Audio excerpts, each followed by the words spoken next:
ಮುಟ್ಟಾಳ್ತನಕ್ಕೆ ನಾನೇನು ಉತ್ತರ ಕೊಡೋಕ್ಕಾಗುತ್ತೆ?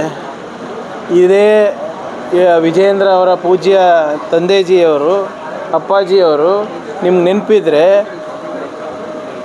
ಔಟ್ರೈಟಾಗಿ ಅಧಿಕಾರಿಗಳಿಗೆ ಹೇಳ್ತಾರೆ ಮತ್ತು ವಿಧಾನಸಭೆಯಲ್ಲಿ ಹೇಳ್ತಾರೆ,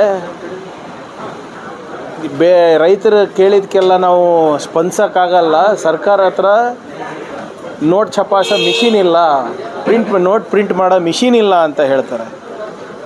ಇದೇ ತಮ್ಮ ಪೂಜ್ಯ ಅಪ್ಪಾಜಿಯವರು ಈ ಕಲಬುರಗಿ ವಿಮಾನ ನಿಲ್ದಾಣದಿಂದ ಹೊರಗೆ ಬಂದಿಲ್ಲ. ಹೋದ ಬಾರಿ ವಿಮಾನದಲ್ಲಿ ಸಮೀಕ್ಷೆ ಮಾಡಿಬಿಟ್ಟು ಅಧಿಕಾರಿಗಳ ಜೊತೆನೂ ಕೂಡ ಮೀಟಿಂಗ್ ಮಾಡಲಾರ್ದೆ ಹೋದವರು.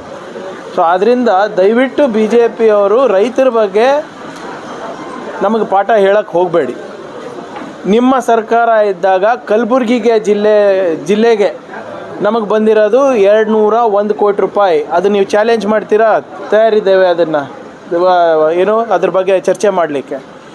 ಕಳೆದ 2 ವರ್ಷದಲ್ಲಿ ನಮ್ಮ ಸರ್ಕಾರ ಕೊಟ್ಟಿದ್ದು 1417 ಕೋಟಿ ರೂಪಾಯಿ input subsidy as well as insurance. Mister Vijendra ಅವರೇ, ಮಿಸ್ಟರ್ ನಾರಾಯಣ ಸ್ವಾಮಿ ಚೆಲುವಾದಿ ಅವರೇ, ಮಿಸ್ಟರ್ ಅಶೋಕ್ ಅವರೇ, ದಯವಿಟ್ಟು ಇದು ಅಂಕಿಅಂಶಗಳನ್ನು ತಿಳ್ಕೊಳ್ಳಿ. ಕೇಂದ್ರ ಸರ್ಕಾರ ಅವ್ರದ್ದು ಕೂಡ ಜವಾಬ್ದಾರಿ ಇದೆ ಕರ್ನಾಟಕದ ಮೇಲೆ, ಕಲಬುರಗಿ ಮೇಲೆ. ಕೇಂದ್ರ ಸರ್ಕಾರ ಏನು ಬರೀ ಕನ್ನಡಿಗರ ಬೆವರು ರಕ್ತವನ್ನು ಹೀರ್ಲಿಕ್ಕೆ ಇರೋದು?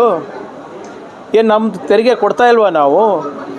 ಹೋದ ಬಾರಿ ಕೂಡ ನಾವು ಆದಷ್ಟು ಸಹಾಯ ನಮ್ಮ ರೈತರಿಗೆ ಮಾಡಿ, ನಮ್ಮ ಜನರಿಗೆ ಮಾಡಿ, ಅದಾದಮೇಲೆ NDRF ನಾಮ್ ಪ್ರಕಾರ, ಕೇಂದ್ರ ಸರ್ಕಾರದ ನಾಮ್ ಪ್ರಕಾರನೇ ನಾವು ನಿಮಗೆ ಅರ್ಜಿಗಳನ್ನು ಸಲ್ಲಿಸಿದ್ರಿ. ನೀವೇನು ಮಾಡಿದ್ರಿ?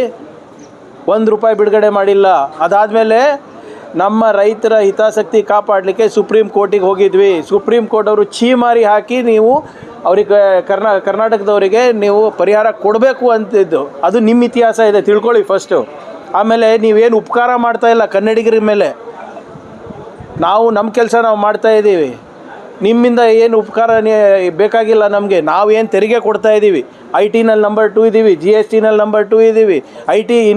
ಇನ್ಫಾರ್ಮೇಷನ್ ಟೆಕ್ನಾಲಜಿ ಎಕ್ಸ್ಪೋರ್ಟ್ಸ್ನಲ್ಲಿ 4.5 ಲಕ್ಷ ಕೋಟಿ ರೂಪಾಯಿ ನಾವು ನಿಮ್ಮ ಕೇಂದ್ರ ಸರ್ಕಾರಕ್ಕೆ ಕೊಡ್ತಾಯಿದ್ದೀವಿ. 1 ರೂಪಾಯಿ ನಮ್ಗೆ ವಾಪಸ್ ಬರ್ತಾ ಇಲ್ಲ.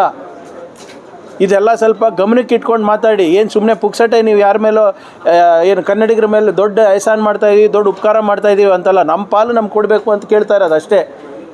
ಈಗ ಪ್ರತಿ 100 ರೂಪಾಯಿ ಏನು ತೆರಿಗೆ ಕೊಡ್ತೀವಿ, ನಮಗೆ ಬರ್ತಾ ಇರೋದು 12 ರೂಪಾಯಿ ಬರ್ತಾ ಇಲ್ಲ. ಉತ್ತರ ಪ್ರದೇಶಿಗೆ, ಮಧ್ಯಪ್ರದೇಶಿಗೆ 200, 300 ರೂಪಾಯಿ ಹೋಗ್ತಾ ಇದೆ ಅಲ್ರಿ 100 ರೂಪಾಯಿಗೆ. ಅದ್ರ ಬಗ್ಗೆ ಮಾತಾಡೋದು ಯೋಗ್ಯತೆ ಇದೆಯಾ BJP ಒಬ್ರಿಗೂ?